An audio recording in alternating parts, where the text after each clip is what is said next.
Merci pour tout.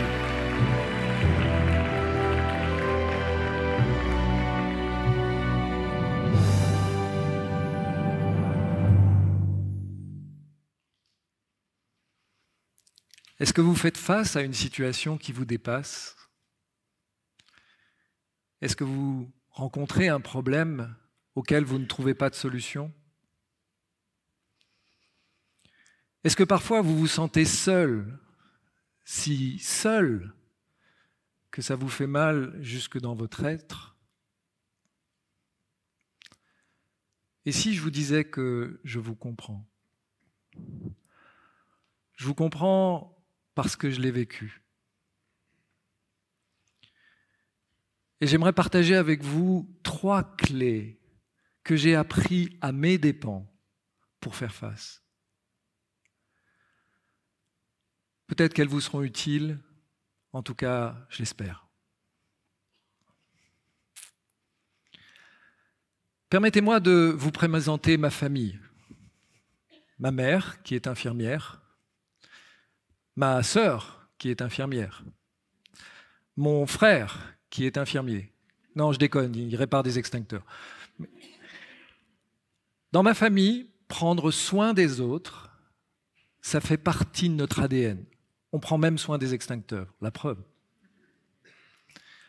Pour ma mère, être infirmière, ça a été la vocation de sa vie. Quand je dis la vocation, ça lui a permis d'être la religieuse qu'elle avait toujours voulu être, avec un mari, cette fois, et 3 enfants. Ça, c'est pour vous dire que quand moi-même je deviens infirmier, je ne viens pas de nulle part. Ça fait aussi partie de mon ADN. C'est vrai que c'est un métier merveilleux, mais il vient avec un prix. Le prix de s'oublier soi-même, le prix de se perdre dans l'autre. Parce que quand on est infirmier, c'est l'autre d'abord. Et moi, ça n'était pas juste une fiche de paye à la fin du mois. C'était pas juste un métier. C'était qui j'étais. Mieux m'occuper des autres pour ne pas avoir à m'occuper de moi. Pendant les 3 premières années de ma carrière d'infirmier, je ne prends jamais de vacances. Je travaille ou je pars en formation avec la même passion dévorante. J'ai tellement envie de sauver le monde qu'à chaque fois que j'apprends quelque chose de nouveau, je m'en crois capable. Pendant ce temps-là, je ne fais pas attention à ce léger saignement qui apparaît sur mon nez. Et je vais passer de « oh, c'est juste un petit bouton, c'est rien du tout » à « je suis désolé, c'est un cancer de la peau, il va falloir opérer ».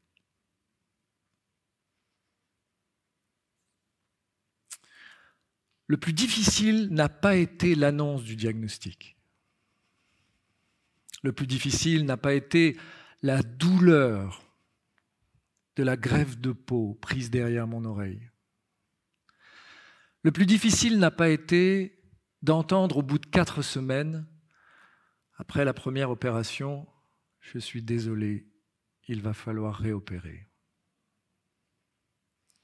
Non, le plus difficile, ça a été de vouloir vivre cette maladie tout seul. Quand je dis tout seul, pendant 6 mois, je ne vais prévenir personne. Ni mes parents, ni mes amis, ni les gens qui me sont proches.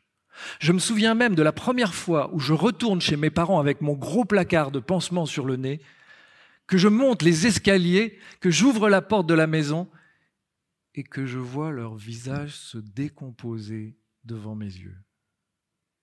Mais qu'est-ce qui m'est passé par la tête pour vouloir vivre cette maladie tout seul? Je crois qu'au fond, je ne voulais inquiéter personne. Mais si je suis vraiment honnête avec moi, je crois surtout que j'avais honte de reconnaître que j'avais besoin d'aide, que j'avais besoin des autres.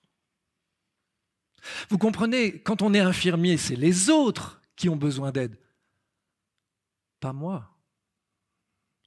C'est comme si ma valeur d'être humain était associée à ce que j'apportais aux autres, à ma capacité à tenir debout tout seul, au prix d'être seul,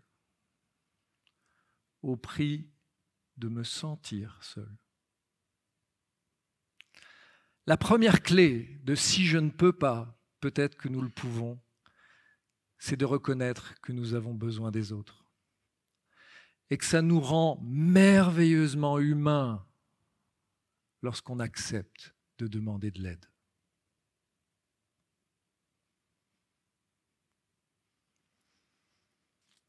Une fois que j'avais reconnecté à ce besoin d'aide, à ce besoin des autres, j'ai commencé à ouvrir les vannes de ma vulnérabilité. Et j'ai commencé à me demander, mais qui va pouvoir m'aider? Qui va pouvoir me soutenir? Qui va pouvoir m'écouter? Et je suis parti en quête de la bonne personne. Et je savais exactement qui je cherchais. Cette bonne personne pour m'aider, me soutenir. Ça me venait d'une expérience, cette certitude que j'avais vécue en troisième. Vous le savez, en troisième, il y a des rencontres entre les professionnels et les élèves. Et à cette époque, avec mon projet de devenir psychologue, je vais rencontrer la psychologue présente ce jour-là. Et elle va être suffisamment fine pour découvrir que derrière mes questions sur mon avenir professionnel, il y avait en réalité de vraies questions sur mon présent personnel. J'ai 15 ans et je vais rentrer en psychothérapie pour la première fois de ma vie. Grâce à elle, je vais pouvoir me relier à toutes les parties de moi-même, les plus incohérentes, les plus paradoxales, mais aussi parfois les plus belles. Un espace sans conseil, pas de « Jean-François, vous devriez pas », pas de jugement ni d'interprétation. « Ah, Jean-François, si vous dites ça, c'est parce que… » Ou encore, sans appropriation de ce que je lui dis. « Ah, mais vous savez, Jean-François, c'est comme moi !» J'ai 15 ans et ma première psychothérapie va durer 2 ans. La raison pour laquelle je vous dis ça, c'est que cette bonne personne que je cherchais, c'était cette personne qui allait pouvoir m'offrir cette qualité d'écoute semi-professionnelle dans ma vie personnelle. Évidemment, je l'ai longtemps cherché. Évidemment, je ne l'ai pas trouvé. Chercher la bonne personne, c'est une excuse. Chercher la bonne personne, c'est une erreur. La bonne personne, c'est la personne à qui je peux dire « Tu es là, je te vois, j'ai confiance en toi. Est-ce que tu veux bien m'écouter pour que je puisse m'entendre ?» Mais pour ça, il aurait fallu que j'aie le courage de passer de la banalité à l'intimité dans mes conversations. La deuxième clé de si je ne peux pas, peut-être que nous le pouvons, c'est d'arrêter de chercher la bonne personne. Parce que la bonne personne, elle est souvent là, et peut-être même avec vous aujourd'hui, ici.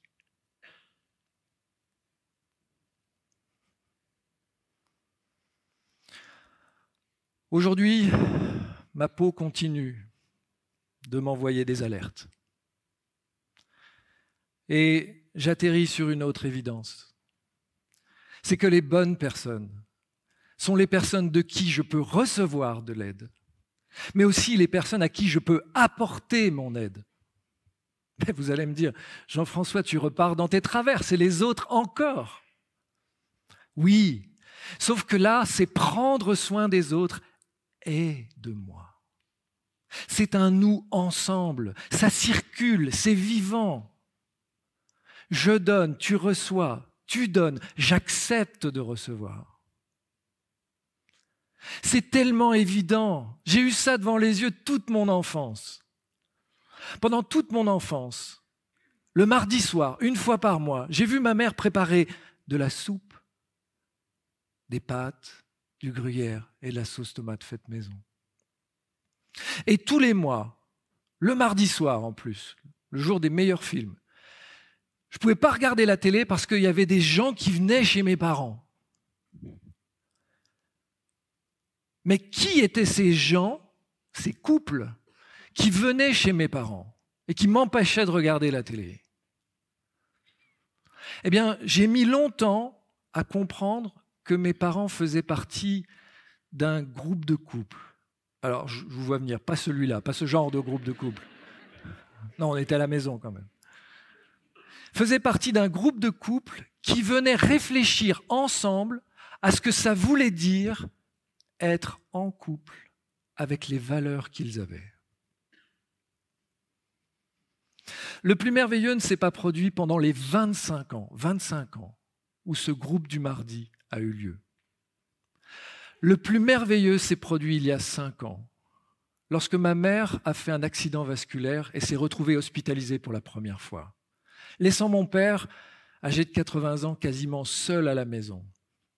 Imaginez, un couple marié depuis 60 ans, ils se connaissaient quasiment à la maternelle déjà, séparés pour la première fois. Eh bien, qui est venu s'occuper de mon père resté seul à la maison? Alors que moi, j'habite à 150 km de là. Ces mêmes membres du groupe du mardi soir, alors que le groupe du mardi soir est fini depuis plus de 20 ans. La recette est simple. De la soupe, des pâtes, du gruyère et de la sauce tomate, faite maison. Une pensée pour Camille qui nous a quittés en janvier. Je dois reconnaître que je n'ai pas hérité de cette facilité à me faire des amis. Pour moi, c'est beaucoup plus compliqué. Je suis toujours très maladroit. Alors, permettez-moi de partager ma joie avec vous. Depuis 5 ans, j'ai enfin trouvé ma tribu. Elisabeth, Rosaine, Benoît, Vincent, nous aussi on se retrouve le mardi soir. J'ai juste pas trouvé comment faire de la soupe en ligne. On est là pour parler vrai.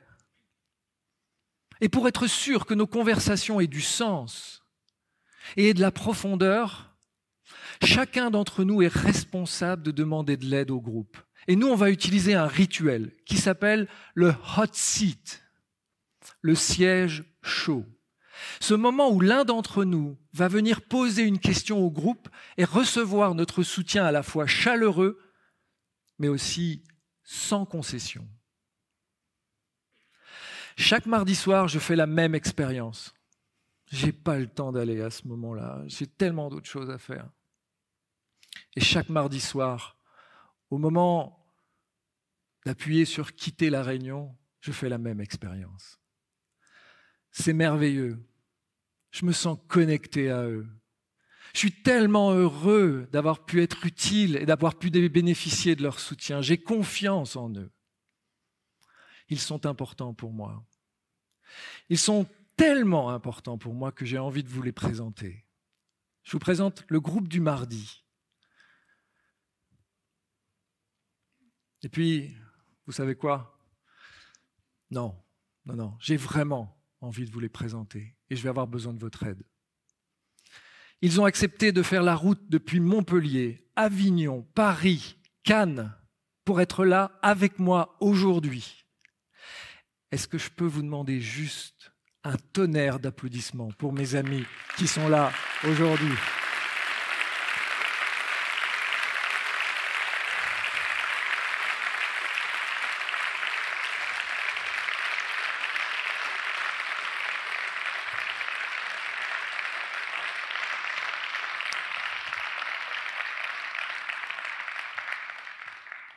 Ça, c'est pour vous. La troisième clé, et c'est la plus importante, croyez-en un infirmier qui s'est perdu. La troisième clé la plus importante, c'est de regoûter au bonheur de donner lorsqu'on accepte de recevoir généreusement. J'insiste sur généreusement. Si je ne peux pas, peut-être que nous le pouvons, ça a été pour moi d'entrer en amitié avec mes limites. Parce que j'ai découvert qu'il y a une force à se reconnaître fragile. Que c'est dans mes failles que la lumière des autres peut rentrer. J'ai arrêté de chercher les bonnes personnes. Elles étaient déjà là. Je continue de prendre soin, ça fait partie de mon ADN. Mais aujourd'hui, mon ADN a 2 brins. Donner et recevoir. Et ça réenchante mon monde. Pour terminer, j'aimerais reprendre les paroles de Grand Corps Malade. En tant qu'infirmier, qui d'autre je pouvais choisir ? Les hommes sont plus forts quand ils connaissent leurs faiblesses. Chaque interaction est féconde. Dis-leur que l'entraide et le partage, c'est l'avenir de l'espèce. Quand la vie est trop lourde, portons-la à plusieurs. Tout seul, je vais vite. Ensemble, on va plus loin. Quand je fais ma partie, je peux passer le témoin. Tout seul, je résiste. Ensemble, on craint rien. On apprend, on grandit. Et putain, on rigole bien. Merci beaucoup.